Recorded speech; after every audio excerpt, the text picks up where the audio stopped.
Hello, Alexander here.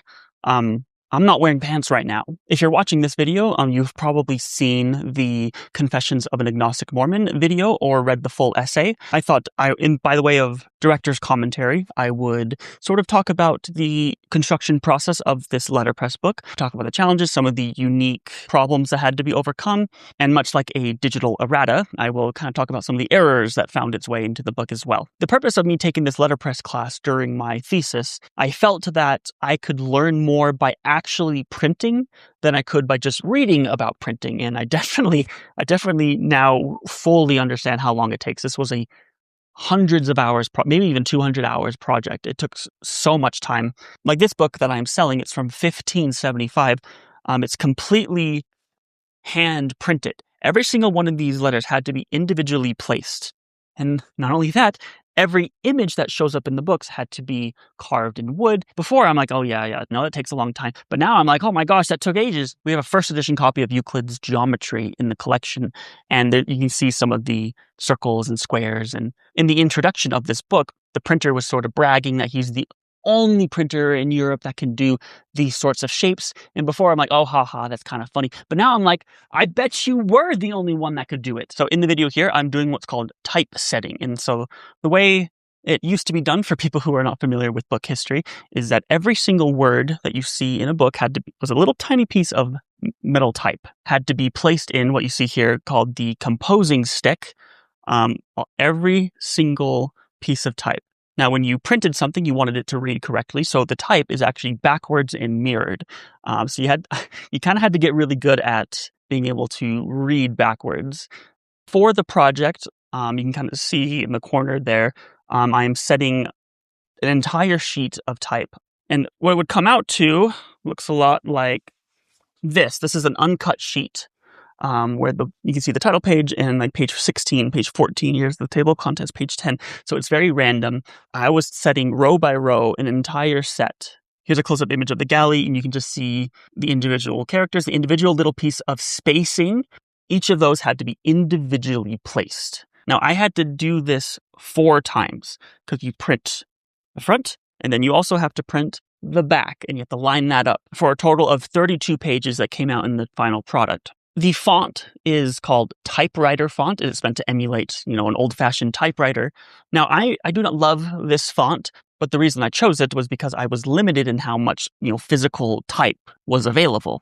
As you see in the type drawer here, typewriter font was the only typeface that had enough pieces to actually typeset 2 entire galleys.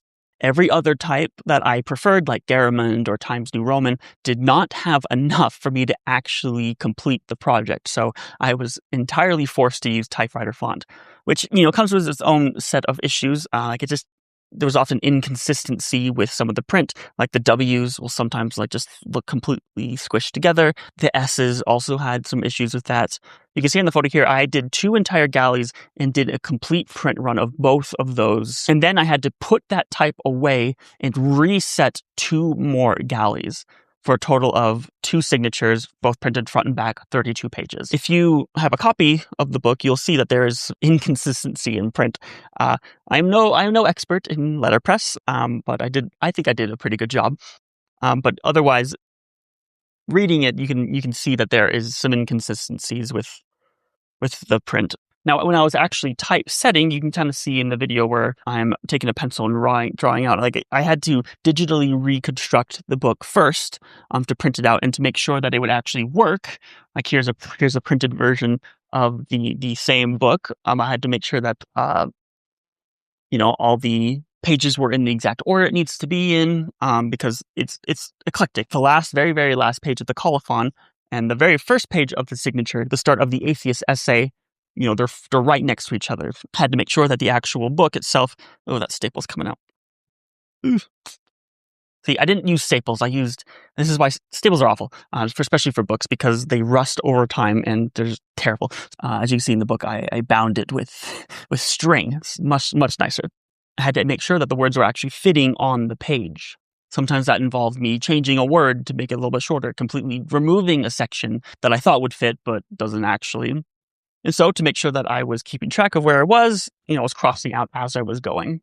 Once I actually got the galley over to the printing press, so the So this kind of grayish paper is paper for test runs, and you can kind of see some of the not pretty. The reasons why you do these test runs is to make sure that you're actually printing exactly what you want. And so in the video here, you can see me removing some pieces that didn't actually work, didn't look very good, like maybe sometimes the type was damaged. I did a total of 80 books with 2 signatures each, and I also printed a border here that had to be separate. So a total of 5 print runs. Now what I'm doing here is I'm scratching a design on a photopolymer plate.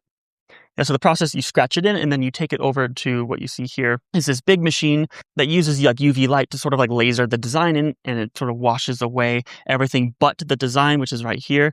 Then you're able to print on it. It's a little bit of a process. I have used it before. This was really complicated. This is the logo for my rare book store, the ship here, the ship design, inspired by the designs of 19th century posters. So this was one that I did for my rare book store. Jolley Rare Books. Now this is the border from the 1833 A Book of Commandments. For part of my thesis work I'm doing for my graduate program, I did a lot of research into A Book of Commandments and like the printing process and the selling of such. I am somewhat emulating the title page as best as I can. Now the Book Art Studio didn't have exactly the same type of font, but I did chose pretty close. Now what I also did was I printed ones without borders as well, because the original Book of Commandments had border and borderless variants. I was really tickled by the idea of having 2 copies. On the back, I have an addition. So 1 through 40 is the border version, and 41 through 80 is borderless. And here I am printing the border onto the paper. Now, it would have looked like this before, and I had to line up the border on the print run. Now, in every copy of the border version, the subtitle gets covered by the border itself. Now, every single one has it just a little bit. If anything I've learned with letterpress is that once you print, that's that. Once I printed it, I had to put the type away so that I can then print out the next 2 pages. So I pretty much just had to deal with it. And then I guess anyone who buys a copy will then have to deal with that. Right here is the worst part about printing, which is the black hands and the cleaning process, which took about 30 to 40 minutes, depending on how quick you were. This was the scariest part of the entire process, which was cutting the pages.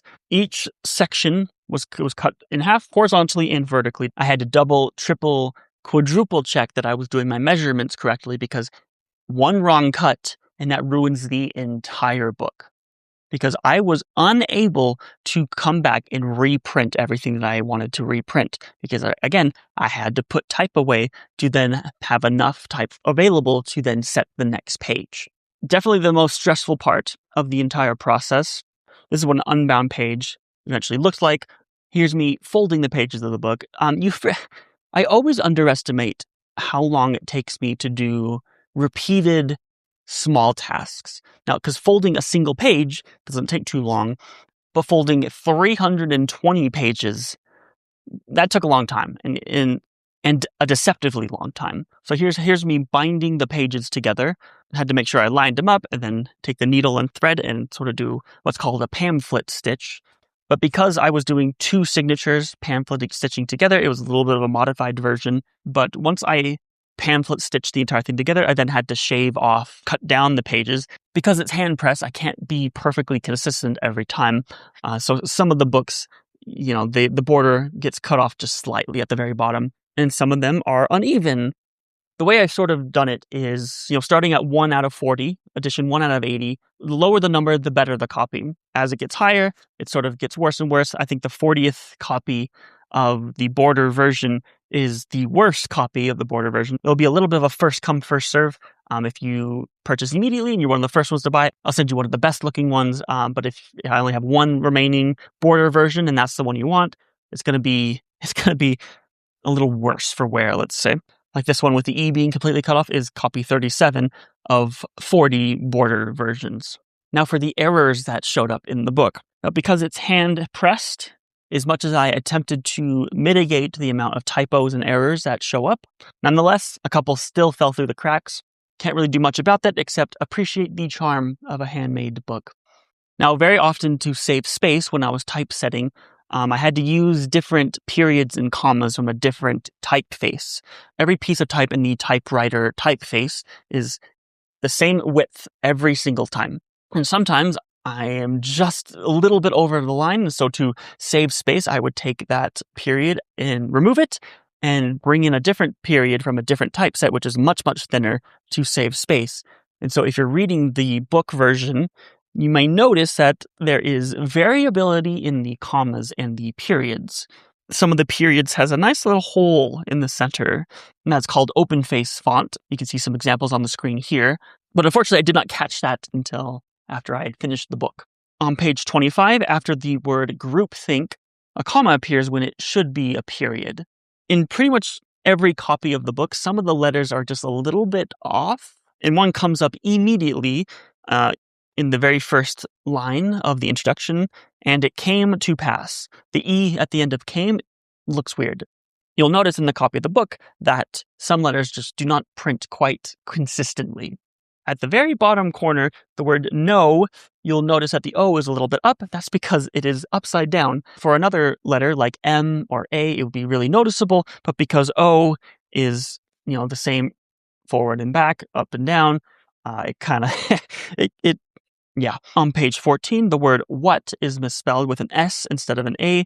And on page 17, the line that says the model of the universe is upsetting, it should be this model of the universe is upsetting. Lastly, in this typeface, the lowercase l's look pretty identical to the number 1. The number 1 is just a little bit shortened than the letter L because that's barely noticeable when you're typesetting.